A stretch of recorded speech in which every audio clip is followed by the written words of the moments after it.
The following is an encore presentation of Everything Everywhere Daily.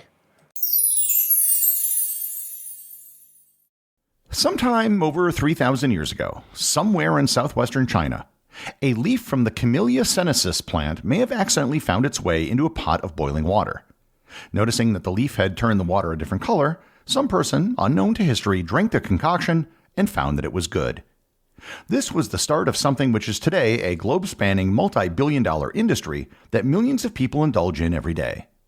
Learn more about tea, its origins, and how it spread around the world on this episode of Everything Everywhere Daily.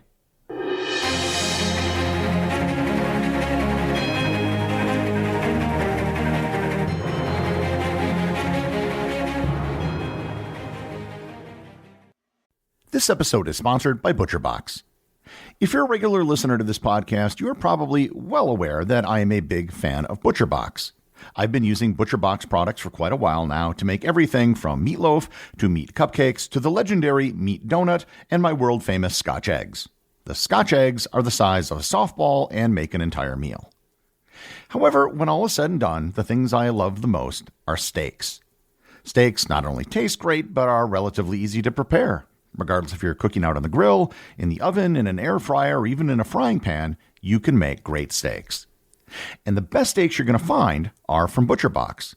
100% of their steaks are grass-fed, grass-finished. And if you love steaks, then you're in luck because ButcherBox has a special offer for you. Sign up at butcherbox.com/daily and get a special deal. New users that sign up for ButcherBox will receive their choice of 2 10-ounce ribeyes, 2 6-ounce filet mignon, or 2 10-ounce New York strips, free in every box for a year. And use code DAILY at checkout to get an additional $20 off your first box. Bada, bada boom, sold. Huh? Just sold my car on Carvana. Dropping it off and getting paid today. Already? What, you still haven't sold yours? You told me about it months ago. Is the offer good? Oh, the offer's great. Don't have another car yet? I could trade it in for this car I love. Come on, what are we waiting for? You're right. Let's go. Whether you're looking to sell your car right now or just whenever feels right, go to Carvana.com and sell your car the convenient way. Terms and conditions apply. The origins of tea are shrouded in history. We don't know who first discovered that the tea leaf could be used to make a beverage. The current best guess is that tea probably originated in what is today the Yunnan province of China sometime around 3,000 to 3,500 years ago. One of the problems in dating the origins of tea in China has to do with the fact that the Chinese word for tea, cha, only began being used in the 8th century. There is an ancient Chinese legend regarding the discovery of tea. The mythological emperor Shen Nong was about to drink a cup of boiled water because he had made a decree that everyone in the kingdom had to boil water before drinking it. While the servants were preparing the water, a leaf from a bush landed in the water, which caused it to change color. The emperor tasted the water and found that it not only tasted good, but was invigorating. The oldest archaeological evidence we have of tea consumption comes from the tomb of Emperor Jing of the Han Dynasty, who died in the year 141 BC. The tomb, found in Xi'an, China, found biomolecular markers of tea and ancient plant compounds found in the tomb. Unambiguous references in Chinese texts indicate tea drinking in the year 59 BC, but other texts make allusions to tea drinking going back much earlier. The earliest consumption of tea was probably as a medicine rather than as a beverage. Before I go too much further, I should probably explain exactly what tea is. Tea is a beverage made from the leaves of the Camellia sinensis plant. This is the only plant that can make a true tea. Tea plants are found natively in the region along the border of what is today northern Myanmar and southwestern China. Camellia sinensis would be considered a shrub or a bush and not a full-blown tree, although sometimes it is called a tea tree, and if left unchecked, they can sometimes get rather large. The plant can grow in a wide variety of areas where there is ample sunlight, warm temperatures, and plenty of rainfall. Tea plants usually do the best at higher elevations. Tea drinking, for the most part, was only a practice in southern China until about the 8th century, outside of Chinese emperors and other high-ranking officials. It was during the Tang Dynasty around the 8th century that the practice of tea drinking became widespread throughout China. The Tang Dynasty writer Lu Yu wrote the book Cha Jing, which translates into the Tea Classic, which is the earliest known work about the subject of tea. Written around the year 760, Lu Yu documents tea culture, including preparing, making, and growing tea. During the Tang Dynasty, tea was usually made from tea bricks, which were tea leaves that were compressed into blocks or bricks. Binding agents such as flour or blood were often added so they would retain their shape. Tea bricks were a common form of currency throughout China at this time, and they were easier to transport than loose tea leaves were. During the Song Dynasty, tea consumption changed as powdered tea became popularized. Instead of steaming tea leaves, which had been the method of preparation, they were now often roasted and then crushed into a powder. Just as tea spread throughout China, it was also taken to nearby countries. Tea was believed to have been brought to Japan in the 7th century by Buddhist monks, and the earliest evidence of tea in Korea was in the 7th century as well. However, it may have existed there much earlier. Tea drinking in Japan was originally something only consumed by Buddhist monks, but it eventually spread to the upper class in society. By the end of the 12th century, tea seeds were brought to Japan and tea cultivation began. In the 14th century, tea competitions began, where contestants would try to distinguish teas grown in different regions, similar to wine tastings today. And in the 15th century, elaborate tea ceremonies were imported from China and given a unique Japanese interpretation. The founder of the Japanese tea ceremony is considered to be Sen no Rikyu, and the tea ceremony served a central role in diplomacy and political life. After Rikyu died, his children carried on the practice, and the 3 major Japanese schools of tea ceremonies today can all be traced back to his children. Tea was known outside of East Asia, but it wasn't widely consumed beyond the region. There's a reference to tea by 9th century Arab traders who ventured to China and tasted it. Also, by the 9th century, tea had reached Persia and Central Asia via the Silk Road, mostly via the exportation of tea bricks. Marco Polo mentioned tea in his writings in the 13th century, the first European to mention tea. Despite the exportation of limited amounts of tea bricks, for all practical purposes, tea consumption was limited to East Asia. The thing that radically changed the tea industry was its discovery by European traders in the 16th century. The Portuguese established a trading post on the island of Macau in 1557, and tea became popular as it was brought over by many of the Chinese workers on the island. In the early 17th century, the Dutch East India Company began importing small amounts of tea to the Netherlands. Tea became trendy amongst European royalty as the new thing, and it also found a place in coffee houses throughout Europe. However, tea never really became the dominant drink in most European countries. Coffee always tended to be more popular, save for some brief periods where tea became trendy.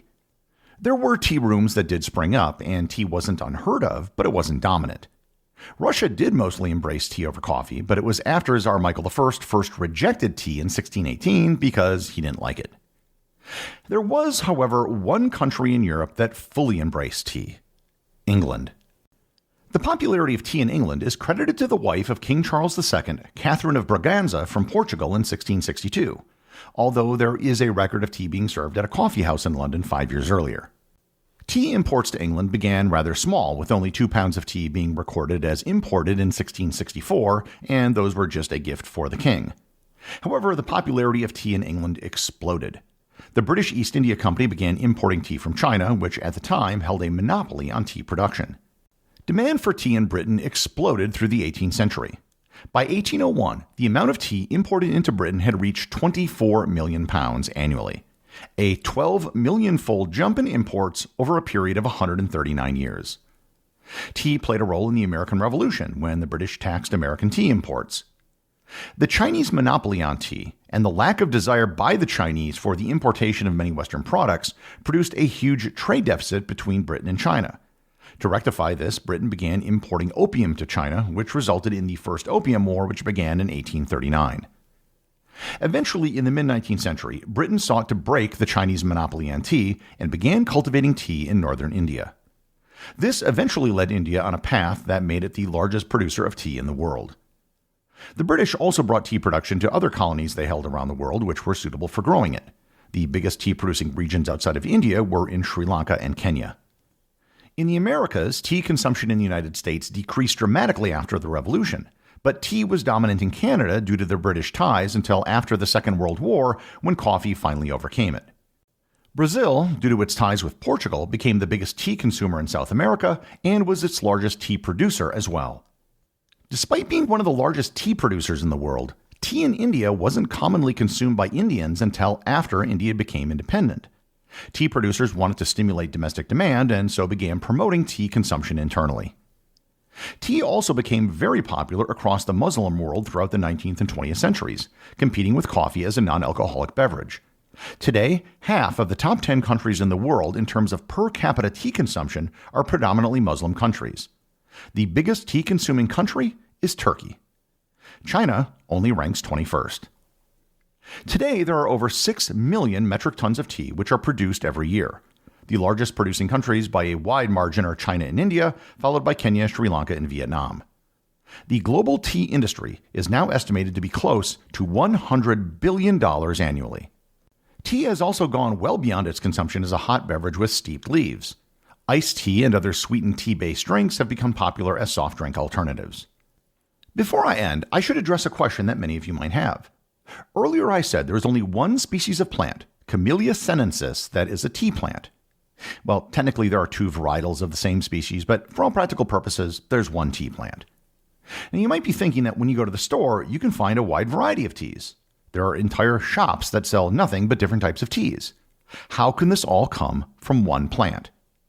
That is an excellent question. For starters, anything called herbal tea really isn't a tea. It doesn't use tea leaves from a tea plant.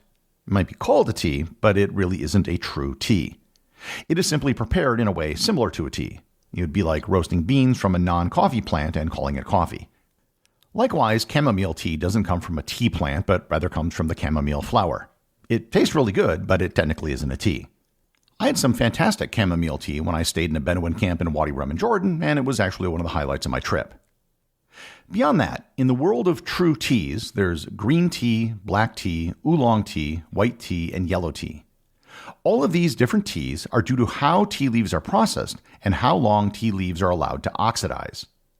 Tea leaf oxidation is nothing more than the natural process of reacting with oxygen, no different than what happens if you leave fruit out.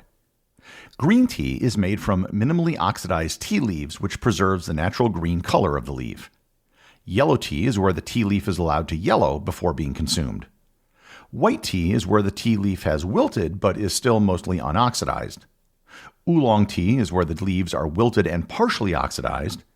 And black tea is where the leaves are fully wilted and fully oxidized. These leaves are often so brittle that they're just crushed into a powder. Beyond black tea, there is something known as dark tea, where the leaves are allowed to ferment. The oxidation process can be stopped through the application of heat, which can be done via roasting, sun-drying, baking, and even microwaving. Beyond the different methods of processing tea leaves, each region where tea is grown will result in different flavors due to the inputs that went into its creation. The end result is a wide variety of teas, all made from what is basically a single plant. Today, tea is the largest manufactured beverage in the world, and its production equals that of all other beverages combined, including coffee, soft drinks, and alcohol. And all of this began thousands of years ago because some person probably had a leaf accidentally fall into their pot of water. The executive producer of Everything Everywhere Daily is Charles Daniel. The associate producers are Benji Long and Cameron Kieffer. I want to give a big shout out to everyone who supports the show over on Patreon, including the show's producers. Your support helps me put out a show every single day. And also, Patreon is currently the only place where Everything Everywhere Daily merchandise is available to the top tier of supporters. If you'd like to talk to other listeners of the show and members of the Completionist Club, you can join the Everything Everywhere Daily Facebook group or Discord server. Links to everything are in the show notes.